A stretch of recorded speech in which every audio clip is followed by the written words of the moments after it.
ಶ್ರೀ ಮಹಾಗಣಪತಯೇ ನಮಃ. ಶ್ರೀ ಗುರುಭ್ಯೋ ನಮಃ. ಹರಿ ಓಂ. ಓಂ ನಮಃ ಶಿವಾಯ. ಓಂ ನಮಃ ಶಿವಾಯ. ಓಂ ನಮಃ ಶಿವಾಯ. ಪ್ರಿಯ ವೀಕ್ಷಕರೇ, ಜ್ಯೋತಿಷ್ಯ ಕಾರ್ಯಕ್ರಮಕ್ಕೆ ನಿಮಗೆಲ್ಲ ಹಾರ್ದಿಕ ಸ್ವಾಗತ. ನಾನಿವತ್ತು ನಮ್ಮ ದೇಶದ ಪ್ರಧಾನಮಂತ್ರಿಗಳಾದಂಥ ನರೇಂದ್ರ ಮೋದಿಯವರು ಮೂರನೇ ಬಾರಿ ಭಾರತ ದೇಶದ ಪ್ರಧಾನಮಂತ್ರಿಗಳಾಗ್ತಿದ್ದಾರೆ. ಅದರ ಬಗ್ಗೆ ಈ ವಿಡಿಯೋದಲ್ಲಿ ನಾನು ಮಾತಾಡ್ತೀನಿ. ಯಾರ್ಯಾರು ನನ್ನ ಚಾನಲ್ಗೆ ಹೊಸಬ್ರಿದ್ದೀರಿ, ಸಬ್ಸ್ಕ್ರೈಬ್ ಮಾಡ್ಕೊಳ್ಳಿ. ನೋಟಿಫಿಕೇಶನ್ ಬೆಲ್ ಆಲ್ ಅನ್ನೋದು ಒತ್ತಿ, ಆಗ ನಾನು ಮುಂದೆ ಹಾಕುವ ಲೇಟೆಸ್ಟ್ ವಿಡಿಯೋ ನಿಮಗೆ ಬೇಗ ಬಂದು ತಲುಪುತ್ತೆ. ಕೆಳಗಡೆ ಶೇರ್ ಬಟನ್ ಇದೆ. ನೀವೆಲ್ಲ ಸೋಷಿಯಲ್ ಮೀಡಿಯಾಗಳಿರ್ತೀರಿ, ಫೇಸ್ಬುಕ್, ವಾಟ್ಸಪ್ ಗ್ರೂಪ್ ಎಲ್ಲೆಲ್ಲಿದ್ದೀರಾ ಅಲ್ಲೆಲ್ಲ ಈ ವಿಡಿಯೋವನ್ನು ಶೇರ್ ಮಾಡೋದನ್ನು ಮರಿಬೇಡಿ. ನಾನು ಲಾಸ್ಟ್ ಟೈಮ್ ಹೇಳಿದ್ದೆ ನೋಡಿ, ಶಾಸ್ತ್ರಗಳು ಸರ್ವಸ್ಯ ಲೋಚನಂ ಶಾಸ್ತ್ರಂ ಅಂತ ಹೇಳಲಾಗುತ್ತೆ. ಶಾಸ್ತ್ರ ನಮಗೆ ಒಂದು ದಾರಿಯನ್ನು ತೋರಿಸುತ್ತೆ. ಹಾಗೆ ಲಾಸ್ಟ್ ಟೈಮ್ ನಾನು ಹೇಳಿದ್ದೆ ನಿಮಗೆ, ನರೇಂದ್ರ ಮೋದಿಯವರ ಜಾತಕ ನೋಡಿ 400 ಸೀಟುಗಳನ್ನು BJP ಮತ್ತು NDA ಗೆಲ್ಲಕ್ಕೆ ಸಾಧ್ಯ ಆಗುತ್ತಾ ಅನ್ನುವಂತಹ ಒಂದು ಸಪ್ರೇಟ್ ವಿಡಿಯೋ ಮಾಡಿದ್ದೆ. ತುಂಬ ಜನ ಸುಮಾರು 65,000ದಿಂದ 70,000 ಜನ ವೀಕ್ಷಣೆ ಮಾಡಿದ್ದೀರಿ. 1000ಕ್ಕಿಂತ ಹೆಚ್ಚು ಜನ ವಿಡಿಯೋನ ಲೈಕು ಕೂಡ ಮಾಡಿದ್ದೀರಾ. ಅದ್ರಲ್ಲಿ ತುಂಬ ಜನ ಕಮೆಂಟ್ ಮಾಡಿದ್ದೀರಾ, ನರೇಂದ್ರ ಮೋದಿ ಅಂದರೆ ಯೋಗಿ, ತಪಸ್ವಿ, ಅವ್ರು ಯಾವುದೂ ಗ್ರಹಗತಿಗಳ ಪ್ರಭಾವ ಬೀಳಲ್ಲ ಅಂತ ನೀವೆಲ್ಲ ಕಮೆಂಟ್ ಮಾಡಿದ್ರಿ. ನಾನು ಆ ವಿಡಿಯೋದಲ್ಲಿ ನಿಮಗೆಲ್ಲ ಹೇಳಿದ್ದೆ, BJPಗೆ ಬಹುಮತ ಬರಲ್ಲ, NDA ಮತ್ತೆ ಸರ್ಕಾರ ರಚನೆ ಮಾಡಬೇಕಾದ್ರೆ ಬೇರೆಯವರ ಸಹಾಯದಿಂದ ಮಾಡಬೇಕಾಗತ್ತೆ ಅಂತ. ನೀವೆಲ್ಲ ಇಲ್ಲ 400 ಸೀಟ್ ಬಂದೇ ಬರುತ್ತೆ ಅಂತೆಲ್ಲ ಕಮೆಂಟ್ ಮಾಡಿದ್ರಿ. ಶಾಸ್ತ್ರ ಏನು? ಸತ್ಯಂ ವದ ಧರ್ಮಂ ಚರ. ಸತ್ಯವಾಗಿ ಹೇಳಬೇಕು, ಧರ್ಮದಂತೆ ನಡಿಬೇಕು ಅನ್ನುವಂಥದ್ದು ಶಾಸ್ತ್ರ ಹೇಳುತ್ತೆ. ನಾನು ಜ್ಯೋತಿಷ್ಯದಲ್ಲಿ ಗ್ರಹಗಳ ಸಂಚಾರ ಮತ್ತು ನಕ್ಷತ್ರಗಳ ಆಧಾರದ ಮೇಲೆ ಭವಿಷ್ಯವನ್ನು ಹೇಳ್ತಾ ಹೋಗ್ತೀನಿ. ಕೆಲವರೆಲ್ಲ ನರೇಂದ್ರ ಮೋದಿಯವರಿಗೆ ಫೇವರಬಲ್ ಆಗಿರ್ತೀರಾ, ಕೆಲವರಿಗೆ ನರೇಂದ್ರ ಮೋದಿಯವರಂದ್ರೆ ಇಷ್ಟ ಇರಲ್ಲ, ಕೆಲವ್ರಿಗೆ ಇಷ್ಟ ಇರುತ್ತೆ. ಆದರೆ ನಾನು ಪಕ್ಷಾತೀತನಾಗಿ ನಿಮಗೆ ಭವಿಷ್ಯವನ್ನು ಹೇಳಬೇಕಾಗುತ್ತೆ. ಕೆಲವೆಲ್ಲ ಸತ್ಯವನ್ನು ಕೇಳಕ್ಕೂ ಶಕ್ತಿ ಬೇಕು. ಸತ್ಯವನ್ನು ಕೇಳೋಕ್ಕೆ ಕೆಲವ್ರಿಗೆ ಶಕ್ತಿನೇ ಇರಲಿಲ್ಲ. ಆ ವಿಡಿಯೋದಲ್ಲಿ ಇಲ್ಲ 3ನೇ ಸಲನೂ ಅವ್ರು ಗೆಲ್ತಾರೆ ಅಂದ್ರಿ. ನಾನು ಗೆಲ್ತೀನಿ ಅಂತಲೇ ಹೇಳಿದ್ದೆ, ಆದರೆ ಬೇರೆಯವರ ಸಹಾಯದಿಂದ ಅದೇ ಥರ ಭವಿಷ್ಯ ಆಯಿತು. ಹಾಗಾದ್ರೆ ಈಗ ಪ್ರಮಾಣ ವಚನ ಬೇರೆ ಬೇರೆ ಮಾಧ್ಯಮಗಳಲ್ಲೆಲ್ಲ ಇವತ್ತೇ ಶನಿವಾರ ವಿಡಿಯೋ ಮಾಡ್ತಾ ಇದ್ದೀನಿ. ಶನಿವಾರ 8ನೇ ತಾರೀಕಿನೇ ಜೂನ್ 2024 ನರೇಂದ್ರ ಮೋದಿಯವರು ಪ್ರಮಾಣ ವಚನ ಸ್ವೀಕಾರ ಮಾಡ್ತಾರೆ, ಶನಿವಾರ ದಿನ ಮಾಡ್ತಾರೆ ಅಂತೆಲ್ಲ ಸುದ್ದಿ ಇತ್ತು. ಆದರೆ ನರೇಂದ್ರ ಮೋದಿಯವರು ರವಿವಾರ ಅಂದರೆ ಭಾನುವಾರ 9ನೇ ತಾರೀಕು ಜೂನ್ 2024ರಂದು 7:15 PM ಮಾನ್ಯ ನರೇಂದ್ರ ಮೋದಿಯವರು ದೇಶದ 3ನೇ ಪ್ರಧಾನಮಂತ್ರಿಗಳಾಗಿ ಪ್ರಮಾಣ ವಚನವನ್ನು ಸ್ವೀಕರಿಸಲಿದ್ದಾರೆ. ಹಾಗಾದರೆ ನಿಮ್ಮೆಲ್ಲರಿಗೂ ತುಂಬ ಜನಕ್ಕಿರುತ್ತೆ, ಈಗ BJPಗೆ ಸ್ವಂತ ಬಹುಮತ ಇಲ್ಲ ಅನ್ನೋದು ಎಲ್ಲರಿಗೂ ಕೂಡ ಗೊತ್ತು. ಈಗ 3ನೇ ಅವಧಿ ಸಂಪೂರ್ಣವಾಗಿ ಅಂದರೆ ಪೂರ್ಣವಾಗಿ 5 ವರ್ಷ ಮಾಡ್ತಾರಾ ಮಾಡಲ್ವಾ ಅನ್ನೋದು ತುಂಬ ಜನಗಳಿಗೆ ಪ್ರಶ್ನೆ ಇದೆ.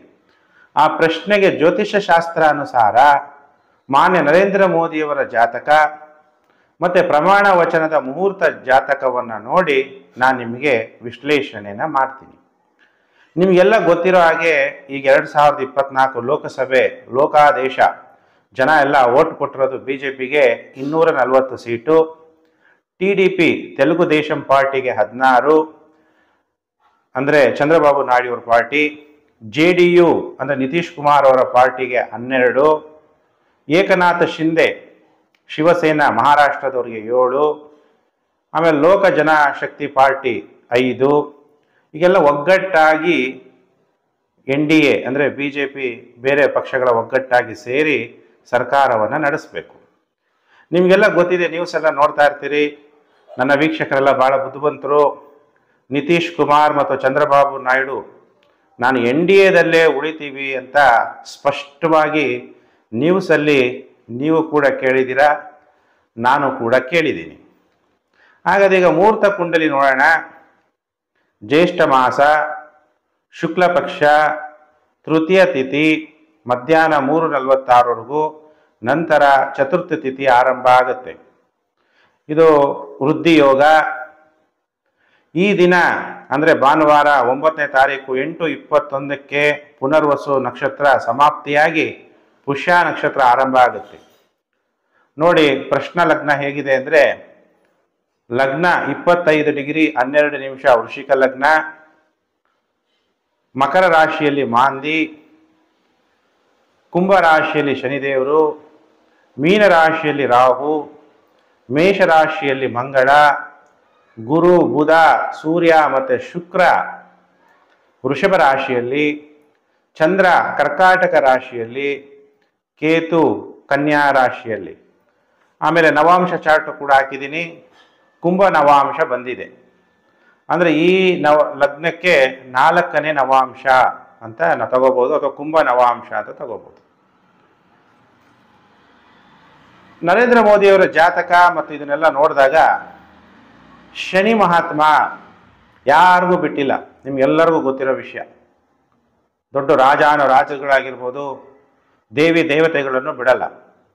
ಅಂತಹ ನರೇಂದ್ರ ಮೋದಿಯವರಿಗೆ ಜಾತಕದಲ್ಲಿ ಕಷ್ಟಗಳನ್ನು ಹೆಚ್ಚಿಸ್ತಾ ಇದ್ದಾನೆ. ಲಗ್ನದಲ್ಲಿ ಮಂಗಳ ಇರೋದ್ರಿಂದ ಇವರು ಮಹಾಪುರುಷ ಯೋಗದಲ್ಲಿ ನರೇಂದ್ರ ಮೋದಿಯವರ ಜನನ ಆಗಿದೆ. ಹಾಗಾದರೆ ಇವರು ಹೇಗಿರುತ್ತೆ ಇವ್ರದ್ದು ಈಗ 5 ವರ್ಷ ಅನ್ನುವಂಥ ವಿಚಾರದಲ್ಲಿ, ಈ ಅಧಿಕಾರಾವಧಿಯಲ್ಲಿ ಕಾಲಕ್ಕೆ ಸವಾಲುಗಳನ್ನು ನರೇಂದ್ರ ಮೋದಿಯವರು ಎದುರಿಸಬೇಕಾಗತ್ತೆ. ಈ ಬಾರಿ BJPಗೆ ಸ್ವಂತವಾಗಿ ಬಹುಮತ ಸಿಗದ ಕಾರಣ 3ನೇ ಅವಧಿಯನ್ನು ಪೂರ್ಣ ಮಾಡ್ತಾರಾ ಅನ್ನೋದು ನಿಮ್ಮ ಪ್ರಶ್ನೆ. ನೋಡಿ, ಈಗ ನಾನು ಹೇಳಿದೆ ನಿಮಗೆ ಮುಹೂರ್ತ ಕುಂಡಲಿ ಲಗ್ನ ವೃಶ್ಚಿಕ ಲಗ್ನ, ನರೇಂದ್ರ ಮೋದಿಯವರ ಜಾತಕದಲ್ಲೂ ಕೂಡ ವೃಶ್ಚಿಕ ಲಗ್ನ, ಅದೇ ಲಗ್ನ ಮುಹೂರ್ತವನ್ನು ಕೊಟ್ಟಿದ್ದಾರೆ. ಇದು ಯಾವ ಲಗ್ನ? ಚರನ ಸ್ಥಿರನ ಅಂದಾಗ ಸ್ಥಿರ ಲಗ್ನ. ಸ್ಥಿರ ಲಗ್ನ ಒಳ್ಳೆಯದು, ಪರ್ಮನೆಂಟಾಗಿ 5 ವರ್ಷ ಮಾಡಲಿ ಅಂತ ಸ್ಥಿರ ಲಗ್ನ ಯಾರಾದ್ರು ಜ್ಯೋತಿಷಿಗಳು ನರೇಂದ್ರ ಮೋದಿಯವರಿಗೆ ಕೊಟ್ಟಿರ್ತಾರೆ. ಆದರೆ ವೃಶ್ಚಿಕ ರಾಶಿ ಅಂದಾಗ ಅತ್ಯಂತ ರಹಸ್ಯವಾಗಿ ಆಘಾತಕಾರಿಯಾದಂತಹ ನಿರ್ಧಾರಗಳನ್ನು ತಗೊಳ್ಳುವಂತಹ ರಾಶಿ ಇದು. ನರೇಂದ್ರ ಮೋದಿಯವರ ರಾಶಿ ಮತ್ತು ಲಗ್ನ ವೃಶ್ಚಿಕ ಆಗಿರೋದ್ರಿಂದ ಅವರು ಯಾವುದೇ ಒಂದು ನೋಟ್ ಬ್ಯಾನ್ ಆಗಿರ್ಬೋದು, ಇನ್ನು ಯಾವುದೇ ಒಂದು ಡಿಸಿಷನ್ ಆಗಿರ್ಬೋದು, ಆಘಾತಕಾರಿಯಾಗಿ ರಹಸ್ಯವಾಗಿ ತಗೊಳ್ತಾ ಬಂದಿರೋದನ್ನ ನಾವೀಗ 10 ವರ್ಷದಿಂದ ನೋಡ್ತಾ ಬಂದಿದ್ದೀವಿ.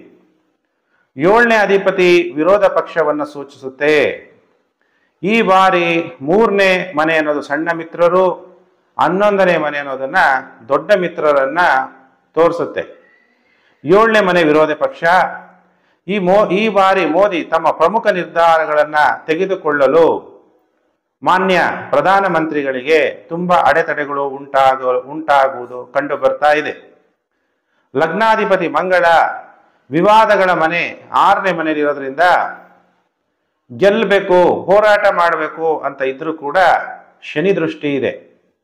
3ನೇ ಮನೆಯಿಂದ ಶನಿ ಮಂಗಳನ್ನ ನೋಡ್ತಾ ಇರೋದ್ರಿಂದ, ಮತ್ತೆ 10ನೇ ಮನೆ ಅಂದಾಗ ಗವರ್ನೆನ್ಸ್ ಮತ್ತು ಪ್ರೈಮ್ ಮಿನಿಸ್ಟರ್ ಅನ್ನ ತೋರಿಸೋದ್ರಿಂದ ಲಗ್ನಾಧಿಪತಿ ಮೇಲೆ ಶನಿ ದೃಷ್ಟಿ ಇರೋದ್ರಿಂದ ಪ್ರಧಾನಮಂತ್ರಿ ಮೋದಿ ಸರ್ಕಾರದ ಸಚಿವರ ಕೆಲವು ದಿಢೀರ್ ನಿರ್ಧಾರಗಳಿಂದ ಮತ್ತಷ್ಟು ವಿವಾದಗಳು ಹುಟ್ಟುಹಾಕುವ ಸೂಚನೆಯನ್ನ ತೋರಿಸ್ತಾ ಇದೆ. ಶನಿ ಮತ್ತು ಚಂದ್ರ ಇಬ್ಬರೂ ಕೂಡ ಸ್ವಂತ ಮನೆಯಲ್ಲಿರೋದರಿಂದ ರೈತರಿಗೆ ಶೀಘ್ರದಲ್ಲೇ ದೊಡ್ಡ ಘೋಷಣೆ ಆಗಲಿದೆ. ಹಾಲು ಉತ್ಪಾದನೆ, ಮೀನುಗಾರಿಕೆ ಕ್ಷೇತ್ರಗಳಲ್ಲಿ ಪ್ರಗತಿಯನ್ನ ದೇಶ ಕಂಡು ಬರುತ್ತೆ. ಯಾರ್ಯಾರು ಶೇರ್ ಮಾರ್ಕೆಟಲ್ಲಿ, ಸ್ಟಾಕ್ ಮಾರ್ಕೆಟಲ್ಲಿ ಇನ್ವೆಸ್ಟ್ಮೆಂಟ್ ಮಾಡಬೇಕು ಅಂತಿದ್ದೀರಿ ಅಂಥವರೆಲ್ಲ ಹಾಲು ಉತ್ಪಾದನೆ ಕಂಪ್ನಿಗಳು, ಮೀನುಗಾರಿಕೆ ಕ್ಷೇತ್ರಗಳಲ್ಲಿ ನೀವು ಸ್ಟಾಕ್ಗಳನ್ನು ಖರೀದಿ ಮಾಡಿದ್ರೆ ಅತಿ ಹೆಚ್ಚು ನಿಮಗೆ ಲಾಭವನ್ನ ತಂದುಕೊಡುತ್ತೆ. ಸ್ಟಾಕ್ ಮಾರ್ಕೆಟ್ ಇನ್ವೆಸ್ಟರ್ಸ್ಗೆ ಹೇಳ್ತಿರುವಂತಹ ಕಿವಿ ಮಾತು. ಈಗ ನರೇಂದ್ರ ಮೋದಿಯವರ ಮುಂದೆ ಇರುವಂತಹ ಸವಾಲು ಏಕರೂಪ ನಾಗರಿಕ ಸಂಹಿತೆ, NRC, ಮುಸ್ಲಿಂ ಮೀಸಲಾತಿ OBC ಪಟ್ಟಿಯಿಂದ ತೆಗೆದುಹಾಕುವುದು, ಅಗ್ನಿವೀರ್ ಯೋಜನೆ ಅನುಷ್ಠಾನ ಮಾಡುವುದರಲ್ಲಿ ತುಂಬ ಅಡೆತಡೆಗಳನ್ನು ನಮ್ಮ ದೇಶದ ಪ್ರಧಾನಮಂತ್ರಿಗಳಿಗೆ ಎದುರಿಸಬೇಕಾಗುವಂಥ ಪರಿಸ್ಥಿತಿಗಳು ಬರುತ್ತೆ. ಜೂನ್ 2025 ನಂತರ ಸರ್ಕಾರದ ಅವಧಿ ಪೂರ್ಣಗೊಳ್ಳುವುದು ಜ್ಯೋತಿಷ್ಯ ಮತ್ತು ಗ್ರಹಗಳ ಅನುಸಾರ ಅನುಮಾನ. ಸರ್ಕಾರ ಸಂಪೂರ್ಣವಾಗಿ ಮಾಡೋಕ್ಕಾಗಲ್ಲ. ಕೆಲವು ಸಹವರ್ತಿಗಳಿಂದ ಭವಿಷ್ಯದಲ್ಲಿ ಕೆಲವು ತೊಂದರೆಗೆ ಬೀಳುವ ಸಾಧ್ಯತೆ ಇದೆ ನಮ್ಮ ದೇಶದ ಪ್ರಧಾನಮಂತ್ರಿಗಳಿಗೆ. ರಾಜಕೀಯ ಪಿತೂರಿಗಳಾಗುವಂಥದ್ದು, ವಿವಾದಗಳು ಉಂಟಾಗುವಂಥದ್ದು, ಮತ್ತೆ ತಮ್ಮ ಸ್ವಯಂ ಅನಾರೋಗ್ಯ ಕಾರಣಗಳಿಂದ ದೇಶದ 3ನೇ ಬಾರಿ ನರೇಂದ್ರ ಮೋದಿಯವರು ರಾಜೀನಾಮೆ ನೀಡಬೇಕಾಗಬಹುದಾದಂತಹ ಪ್ರಸಂಗಗಳು ಉದ್ಭವ ಆಗುತ್ತೆ ಜೂನ್ 2025 ನಂತರ ಅನ್ನುವಂತಹ ಭವಿಷ್ಯವನ್ನು ನಾನು ಗ್ರಹಗಳು ಮತ್ತು ನಕ್ಷತ್ರಗಳ ಆಧಾರದ ಮೇಲೆ ನಿಮಗೆ ತಿಳಿಸ್ಕೊಡ್ತಾ ಇದ್ದೀನಿ. ಪ್ರಿಯ ವೀಕ್ಷಕರೇ, ಜ್ಯೋತಿಷ್ಯ ಅನ್ನೋದು ಒಂದು ಬೆಳಕು.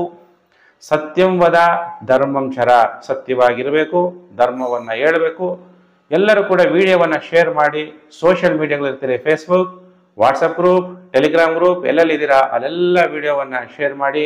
ಎಲ್ಲರಿಗೂ ಕೂಡ ಜ್ಯೋತಿಷ್ಯ ವಿಚಾರ ಗೊತ್ತಾಗಲಿ ಅಂತ ನಿಮ್ಮ ಹತ್ರ ರಿಕ್ವೆಸ್ಟ್ ಮಾಡ್ತಾ, ನಿಮ್ಮೆಲ್ಲರಿಗೂ ಕೂಡ ಒಳ್ಳೇದಾಗಲಿ ಅಂತ ದೇವರಲ್ಲಿ ಪ್ರಾರ್ಥನೆ ಮಾಡ್ತೀನಿ. ಓಂ ಸರ್ವೇಷಾಂ ಸ್ವಸ್ತಿರ್ಭವತು, ಸರ್ವೇಷಾಂ ಶಾಂತಿರ್ಭವತು, ಸರ್ವೇಷಾಂ ಪೂರ್ಣಂ ಭವತು, ಸರ್ವೇಷಾಂ ಮಂಗಳಂ ಭವಂತು. ಓಂ ಶಾಂತಿ ಶಾಂತಿ ಶಾಂತಿ. ನೀವೆಲ್ಲ ಸುಖವಾಗಿರಬೇಕು, ಶಾಂತಿ ನಿಮಗೆ ದೊರಕಬೇಕು, ನಿಮ್ಮ ಜೀವನ ಸಾರ್ಥಕತೆಯಾಗಿರಬೇಕು. ನಿಮಗೆ ಶುಭವಾಗಲಿ. ಸಮಸ್ತ ಲೋಕೋ ಸುಖಿನೋ ಭವಂತು. ಪ್ರಿಯ ವೀಕ್ಷಕರೇ, ಮತ್ತೊಂದು ವಿಡಿಯೋದಲ್ಲಿ ಮತ್ತೆ ನಾನು ನಿಮ್ಮನ್ನು ಭೇಟಿ ಮಾಡ್ತೀನಿ. ನಮಸ್ಕಾರ.